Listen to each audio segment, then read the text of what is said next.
Welcome everyone. This is the first video for the respiratory system.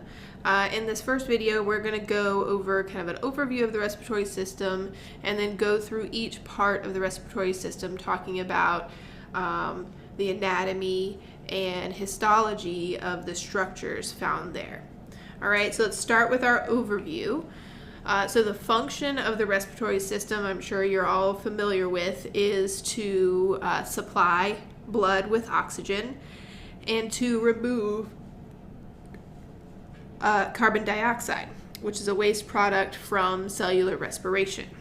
Okay, and so let's just go through quickly the organs, the different parts of the respiratory system, and then we'll look in detail at each of them separately. All right, so air, we'll just follow the pathway of air as it moves through the respiratory system. So air will first enter the nose. All right, I'm sure you all know where the nose is, but it enters through what we call the nostrils, and the actual anatomical word is external nares. Okay, so the external openings of the nose, and then the air will move through those external nares into the nasal cavity. All right, so this whole area here would be the nasal cavity. So we'll talk about with the nasal cavity, there's some ridges and stuff inside of there, and there's a lot of mucus producing tissue found in there that we'll discuss. All right, so then from there, the air will move back, right, towards the back of that nasal cavity and enter the pharynx.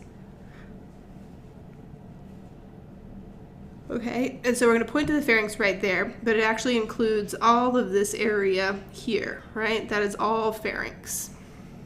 And it's divided into three separate parts that we'll discuss.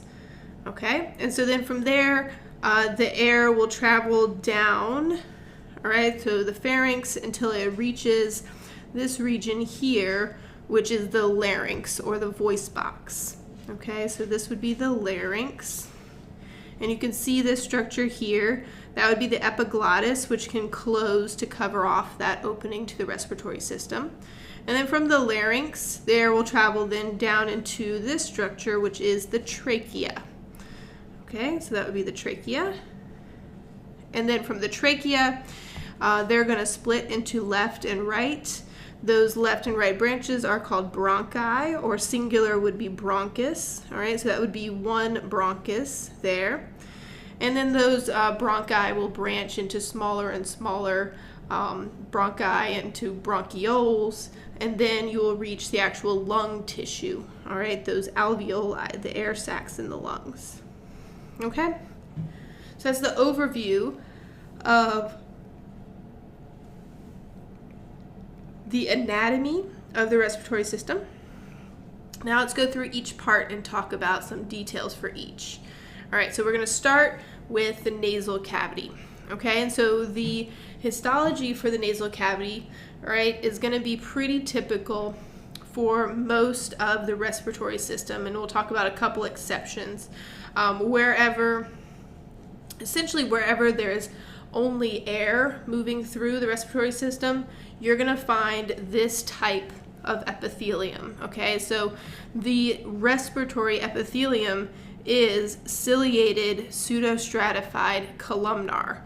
All right, and specifically this tissue is going to have goblet cells. All right, it's going to make a lot of mucus. All right, and that mucus is essential to the function of the respiratory system, which we can see here, we're going to talk about in just a second. All right, but this, if you remember from AP1 when we talked about membranes, all right, this ciliated pseudostratified columnar with goblet cells is referred to as a mucous membrane. All right, that could also be simple columnar with goblet cells. All right, so but the respiratory tissue is a type of mucous membrane. All right.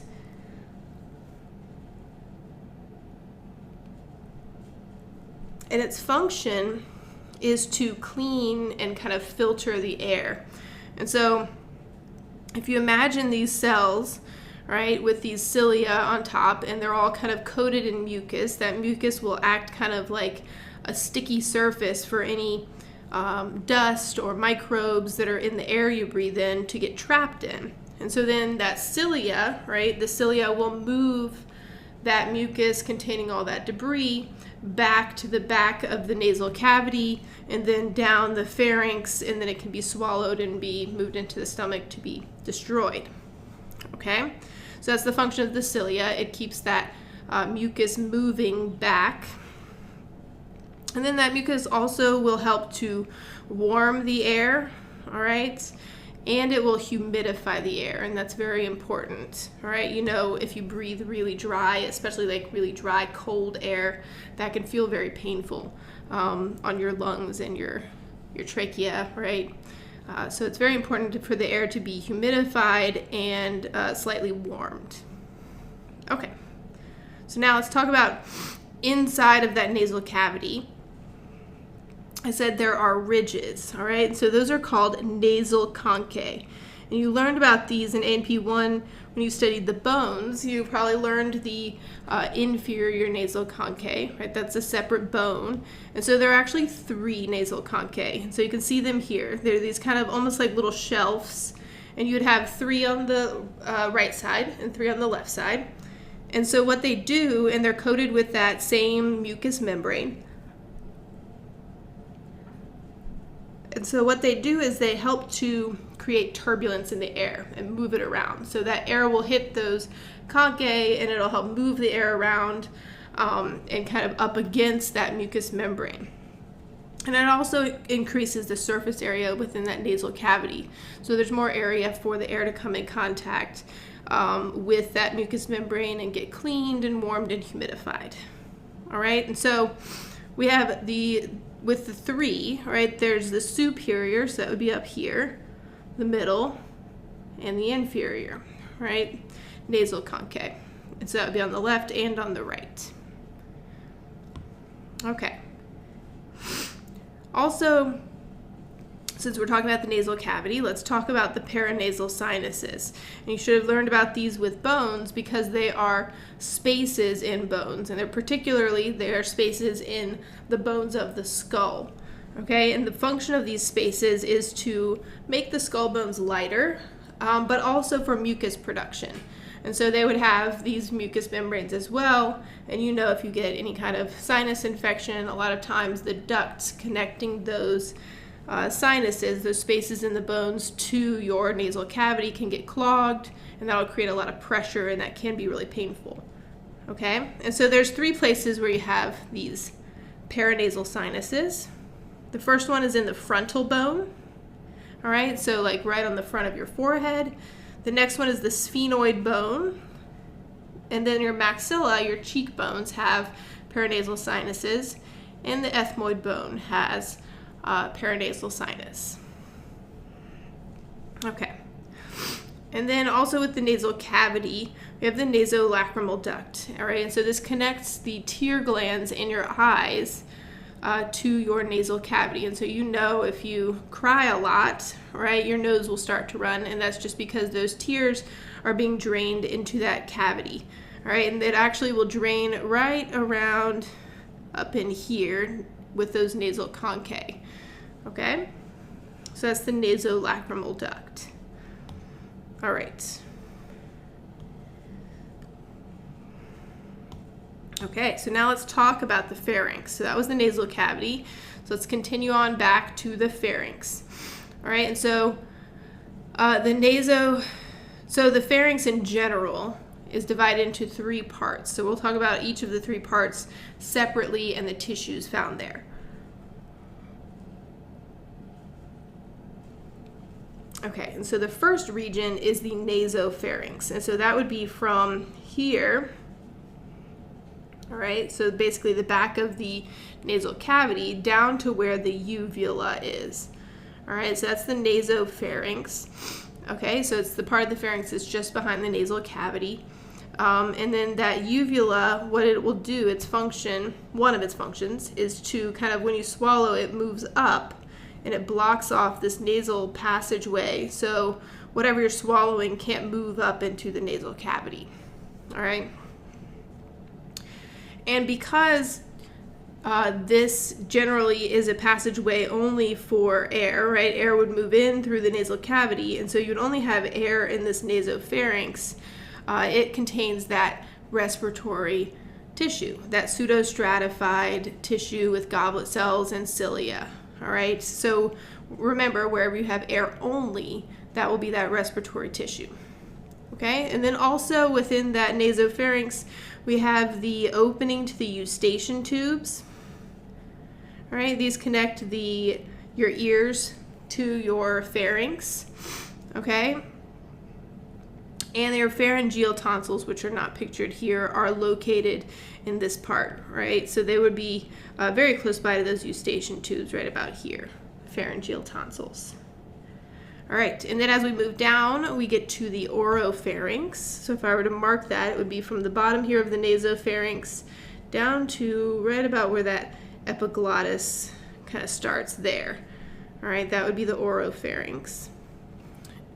So the oropharynx is now, we're in a place where it's a passageway for air and food. So when you swallow food, right, it would move back through the mouth and it would travel through this oropharynx. So we need a slightly more protective tissue. And so that's why in the oropharynx we have stratified squamous, all right, because that food can potentially be abrasive, and so we don't want a tissue like pseudostratified that could be easily damaged. So we need a much tougher tissue there, so that's going to be stratified squamous epithelium, all right? Also, we have two other tonsils located here. So we have the lingual tonsils, which if they were drawn here, they'd be right about here. They're at the very base of your tongue. And we have the palatine tonsils, which would sit kind of right back here along this back wall. Okay, so those are located in the oropharynx.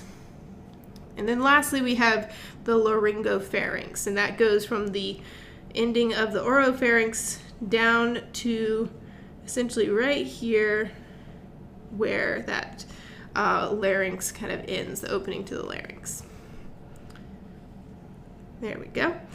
And so this also is a passageway for food and air, all right? This is actually the point where food will continue down the esophagus and air will continue through the larynx and the trachea, okay? And so because it's food and air, we'll have stratified squamous tissue. Okay, and then also you can see here, as we mentioned, we have that epiglottis. All right, we're going to talk about that. It's a piece of cartilage that can block off and determine, you know, if there's food, it needs to go down the esophagus, or it'll open to allow air to enter into the larynx. All right. Now let's move on and talk about the larynx. So the larynx is the voice box. All right, and so it would be these structures, let's see, this bottom part too, yeah. These structures right here, all right, that's the larynx right there. And so then below that would be the trachea, okay? And so the larynx functions in voice production because it does contain the vocal cords. It also functions in preventing food from traveling down your windpipe, all right? And it consists of a series of different cartilages. We're not going to discuss all of them, because they're not all depicted here, and not all of them are that easy to see, even on like models in the lab, because some of them are very small and internal. But let's talk about what we can see here. All right, so the first thing, the epiglottis, we can definitely see. That is right here, and that is made of elastic cartilage. And so again, that is what determines whether if it's closed, food cannot enter into the windpipe, and so that helps to prevent, choking and that kind of thing. All right, and so then from there we have the thyroid cartilage. All right, and so that's just below it. So it's this cartilage, and with the thyroid cartilage, it actually wraps around the larynx. All right, so this would just be the front of the thyroid cartilage here, and then we would have the back of the thyroid cartilage here. All right, so it would wrap around the larynx like this. All right, actually probably more like that. So it's a big cartilage right on the front. It's your Adam's apple. All right? So if you feel kind of your throat, right, your Adam's apple, that is the thyroid cartilage. And it gets its name, right? It's associated with the thyroid gland. So the thyroid gland would sit kind of just beneath that thyroid cartilage. All right, and then the last cartilage we'll talk about that we can see here is just below that. So this cricoid cartilage here. And again, it kind of wraps around. And so it's actually smaller in the front and gets much larger posteriorly, right? Kind of like this. So that's the cricoid cartilage, all right, just below the thyroid cartilage. Okay, good. All right, and then there's some other cartilages, the corniculate cartilage, the arytenoid cartilage, and the cuneiform that we can't see here, okay? And so we'll talk about the arytenoid cartilage. That would be this cartilage here, right, the arytenoid, because it's involved with the vocal cords, but we can't really see where they are, right, on this. You can on some of your lab models locate them. Okay, so let's talk about the vocal cords. So true vocal cords, these are the vocal cords you use for speech. They're made up of very, very elastic tissue. They need to be able to, stretch and vibrate as air moves by, right, for their function. And they attach from the thyroid cartilage, all right, in the front. So they attach anteriorly to the thyroid cartilage, all right, so they would anchor to the thyroid cartilage. And then the arytenoid cartilage would be slightly behind it like this, all right. And the cool thing about the arytenoid cartilage is if we were looking front on, right, if we were looking, let's say if we're just looking kind of down on the larynx, right, from the top, that vocal cord would attach to the thyroid cartilage here in the back or the front, all right, and then it would travel to the arytenoid cartilage and connect. That arytenoid cartilage can kind of swing from one side to the other, and that can help to adjust the tension on those vocal cords. All right, so there's two arytenoid cartilages, so you would have kind of a V structure like this, right, of vocal cords. And so we can make this opening in the middle bigger or smaller depending on how those arytenoid cartilages rotate. All right, and so that opening in the middle is called the glottis. All right, and as we adjust kind of the tension on the vocal cords, that is going to alter the pitch of what you're saying.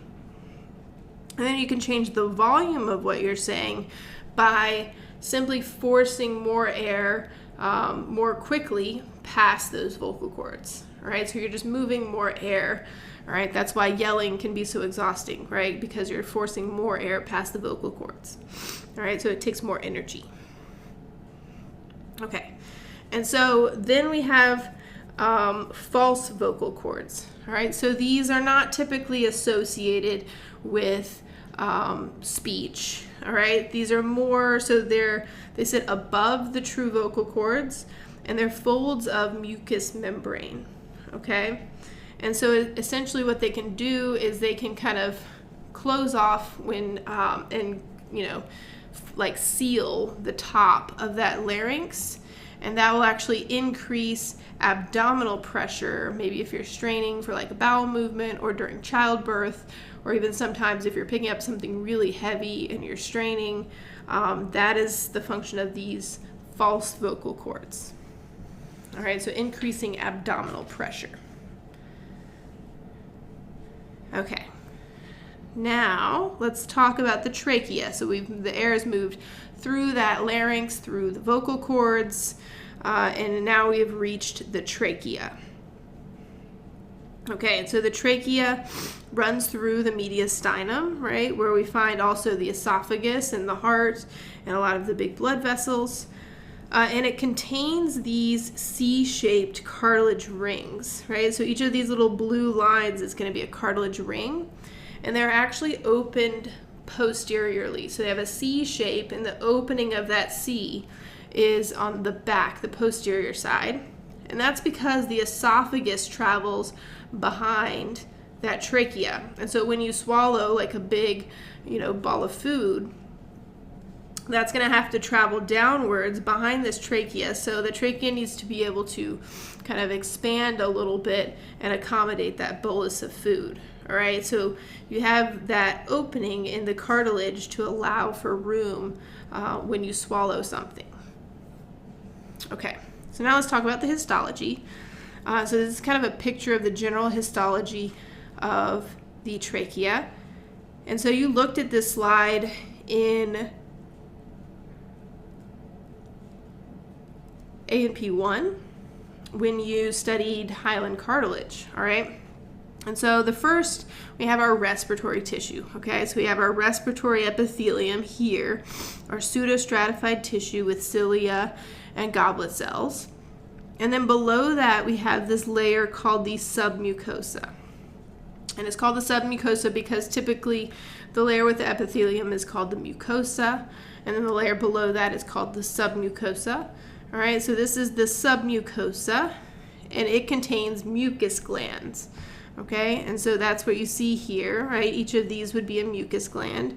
So they're going to secrete mucus into a duct that would then go to the surface and kind of supplement that mucus from the goblet cells. So lots of mucus being produced in the trachea. And then we have this layer of hyaline cartilage, which you should be familiar with. All right, so we have the chondrocytes and their lacuna for that hyaline cartilage. And then lastly, we have adventitia. All right, so adventitia is kind of a layer of connective tissue that is found on organs that are retroperitoneal. All right, so retroperitoneal. And if you're not familiar with that term, right, it just means that there are some organs that are completely surrounded, like the lungs with pleura, with those serous membranes. And if an organ is not, like the trachea, right, instead of that serous membrane, it has this layer of connective tissue called adventitia. Okay. All right, and so then we have so if we follow our C-shaped cartilages down, we get to this one piece of cartilage here, right, that is called the carina. Okay, so it's a special piece of cartilage where that trachea is now going to branch to the right and left primary bronchus. Okay, so the carina is this piece of cartilage with kind of a special shape that marks the end of the trachea. Okay, so the trachea ends and the bronchi begin. All right, so then we have our left and our right primary bronchi. That would be here, right? Just one going to the left, one going to the right. And they are not the same, okay? So on the right side here, right, this bronchus is typically more vertical, and then the left side is a little more horizontal. And also the right side tends to be a little wider. It's not drawn like that here, but it typically is a little wider, and the left side's a little more narrow. And this has a clinical significance because a lot of times kids who, put little small objects in their mouth and maybe, breathe in really fast and suck it down their windpipe, you will typically find that whatever it was, maybe like a Barbie shoe or something, in this right bronchus because it's more vertical and wider. So it's an easier pathway for whatever that foreign object is to travel down.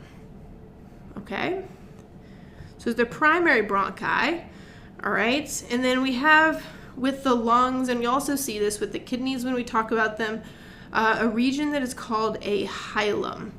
All right? And so the hilum, essentially, it's like the root of the lungs, and it's where all of the stuff enters and exits the lungs. So if we picked out the hilum here, it would be this region right here. So we're going to have those bronchi entering, we're going to have blood vessels entering and exiting, we're going to have nerves, right? And that's all going to happen there, and then on the other lung it would be like right here. Okay, so it's kind of the root where everything enters and exits.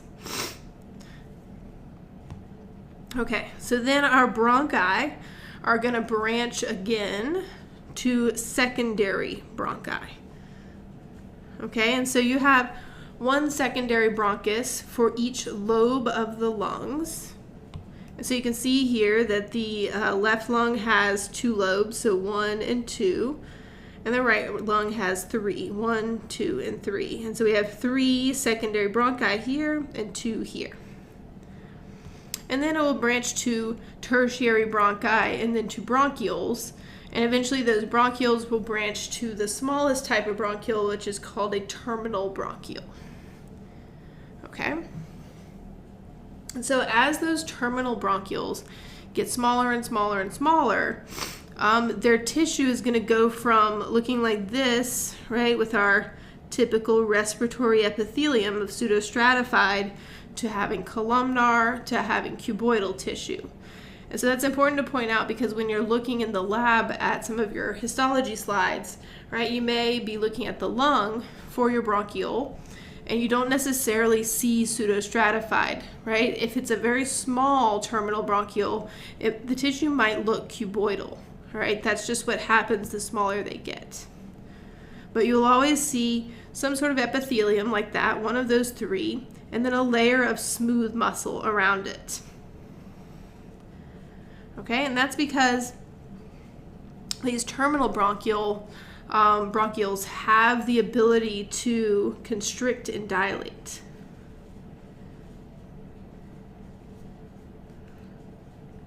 All right, that's very important for their function, so they can regulate air getting into the lungs.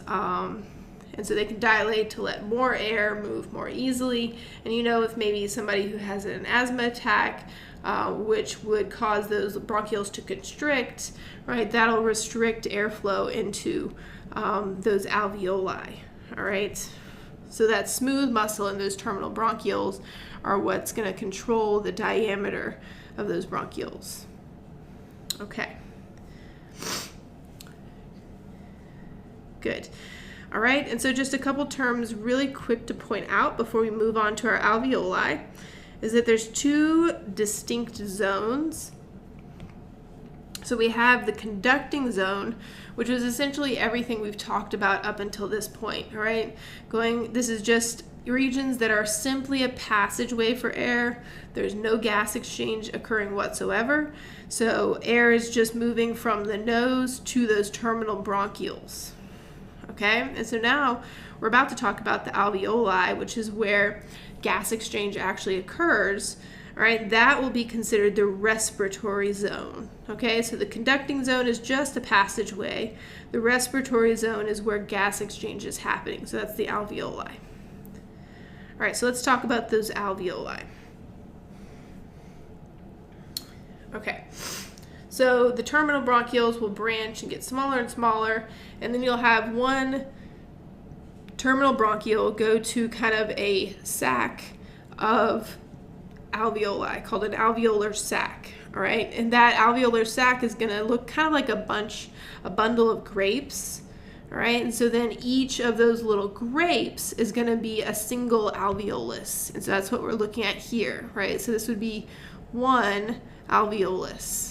Okay, and so then it would be open to kind of the quote-unquote stem of the grapes, right, that kind of connects them all together. Okay, and so then obviously we need blood near these because that's what the exchange is going to be between. It's going to be between red blood cells in the blood and the air in that alveolus. So there's going to be capillaries all around these alveoli. Okay, so let's talk about first our respiratory membrane within the alveolus. So the respiratory membrane is just the structures that air has to pass through in order to get from that alveolus into that red blood cell, all right? And so what has to happen, or just the blood in general, all right, is first it has to pass through what's called a type 1 alveolar cell.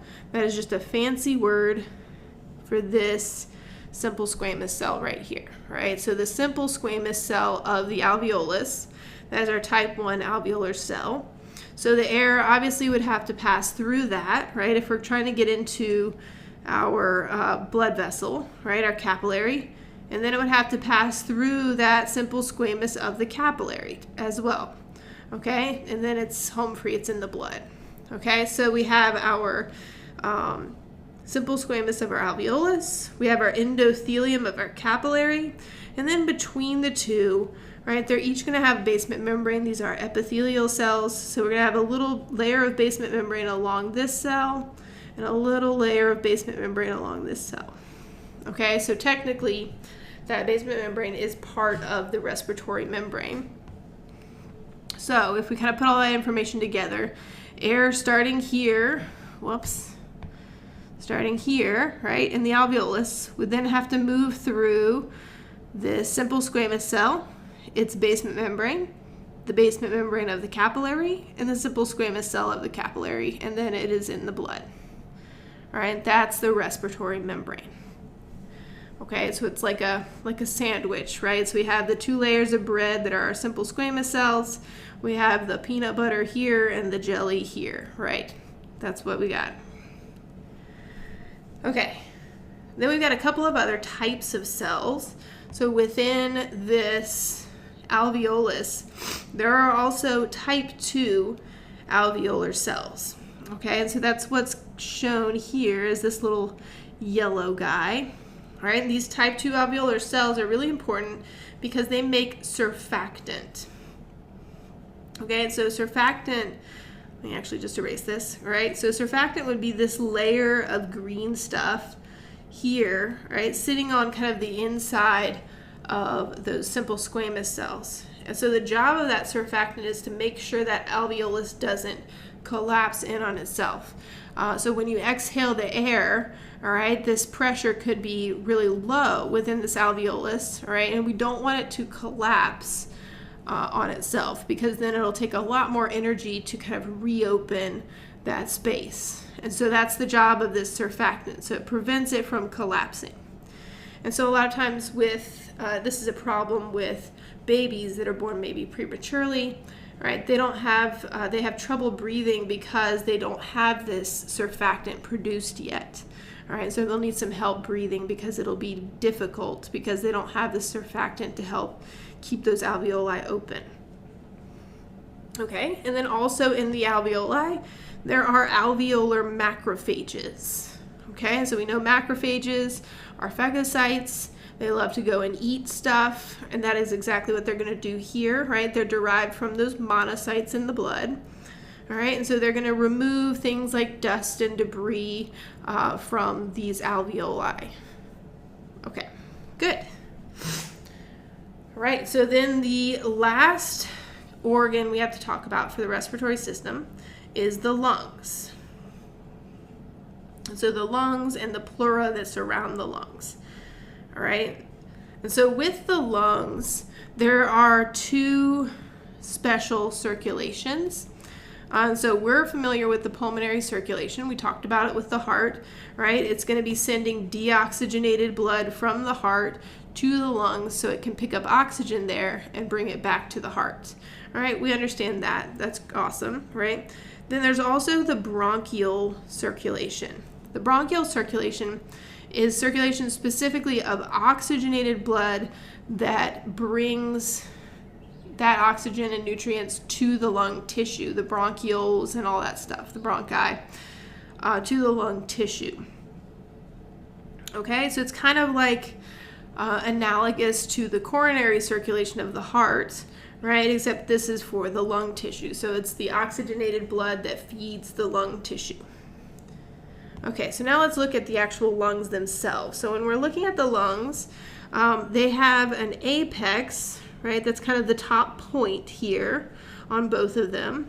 And they have a base, okay? And so that would be this bottom, more flat part would be the base. And the base sits directly on the diaphragm here. And so when we talk about respiration and how it works, you'll learn, the diaphragm when it contracts and it will kind of move downward and flatten. That will pull the lungs down and expand them to help you inhale. Okay, and remember that diaphragm is made of skeletal muscle because it is voluntary, right? You can think about taking a deep breath and do it, right? You can make it happen voluntarily. Okay, and so then each lung we mentioned is divided into lobes. And so we have these superior we have the middle lobe, we have the inferior lobe, and then on the left side we only have 2 lobes, so this would just be superior and inferior. And then dividing each lobe are going to be fissures. And so between the between this superior and middle lobe here, we have the horizontal fissure, right? Because it goes more horizontally. And then we have our oblique fissures here and here between the inferior lobes and the superior on the left side, or the inferior and the middle on the right side. All right, so this would be an oblique fissure. And then this would also be an oblique fissure, right? Because they're going at that kind of angle, right? They're not horizontal, they're oblique. Okay, so that's kind of the structure of the lungs. Now let's talk about the pleura, okay? The covering on the lungs. So let's talk about the histology of the pleura. And so we know with these serous membranes, which is what the pleura are, that they're made up of simple squamous with a little layer of connective tissue. And those cells secrete serous fluid, right, into this cavity, okay? And so we have 2 layers of serous membrane. The parietal layer, all right, so the, whoops, these are backwards. All right, so actually, let me just fix this really quick. I'll swap these. Probably be the easiest way.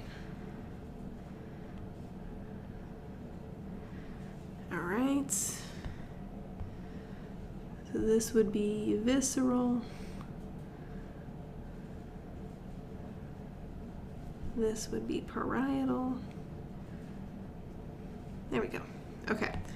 So we have our parietal layer, okay, which is for this drawing, right? It's going to be this kind of outer layer here. So we have our squamous cells and we have the little layer of connective tissue underneath them. And so that parietal layer is going to be attached to the thoracic wall, right, the rib cage, as well as the diaphragm on the bottom. And so where we see here the base of the lung on the diaphragm, that parietal layer of pleura is actually going to be attached to the diaphragm. Okay? And then the visceral layer here, all right, that visceral layer is going to be sitting directly on top of the lung, right, those alveoli, and so that's what we're seeing here, right, so these would be the alveoli with their little capillaries, and so that visceral layer is going to be sitting directly on that lung tissue. Okay, and so then very important for kind of the function of the pleura is understanding this intrapleural space, so the space between the pleura here, all right, it's going to contain a little bit of serous fluid, not a lot, and essentially so there's a negative pressure here between that visceral and the parietal pleura. And so I always think of negative pressure, and I think we talked about this in another chapter, is essentially like when you suck on a straw, you're creating negative pressure in a straw, and that creates suction, right, in that area. When there's a negative pressure, it kind of creates suction. And so what this negative pressure is going to do is it seals together these 2 layers. So essentially they're kind of sealed to each other, okay? And I always think of if you have like 2 glasses maybe that you take out of like the washing machine, the dishwasher, and they're a little damp, right? So we do have serous fluid in here, so these are a little wet, and you kind of stick them together, right? Stack them together. Sometimes they can get sealed to each other. I don't know if that's happened to you before, but that's essentially what's going on here, right? They're sealed together. And so that means wherever this parietal pleura goes, right? So if, let's say, this diaphragm where the parietal pleura is attached contracts downward, it's going to pull that visceral pleura and the lung tissue with it. Okay, and so in order for the lungs to function, this negative pressure in that intrapleural space has to be maintained. Okay, so the parietal and visceral have to be sealed together for the lungs to function. All right, so just a couple terms kind of relating to that. So pleuritis would be an inflammation of the pleura. Okay, so pleuritis, itis always meaning inflammation, pleura is what's being inflamed. And then yawning. All right, so then a pneumothorax is going to be when that intrapleural pressure is lost. Okay, so if you lose that intrapleural pressure, that is called a pneumothorax. That could be from a number of things. Probably the most easy to visualize example would be like a penetrating wound, maybe like a stab wound or a gunshot or something, right? Actually cuts through these. Then you're going to let air from the outside in, and that negative pressure is gone, right? So you're kind of breaking that seal. Okay? So a pneumothorax, all right? And so typically a pneumothorax can lead to an atelectasis, all right? And so an atelectasis is a collapsed lung. And so if you lose that intrapleural pressure, the lungs contain a large amount of elastic tissue. So the lungs are extremely elastic. So if this visceral pleura is not anchored to the parietal pleura, the elastic tissue in the lungs is just going to recoil, and those lungs are going to shrink back down, right? Because they're kind of being held open by this pressure between these two layers. Okay, so that lung will collapse if you break that pressure. Okay, so that's it for this video. So in the next video, we'll talk about ventilation, right? Breathing, how inhaling and exhaling occurs, and the different breathing volumes that you can measure in a medical scenario.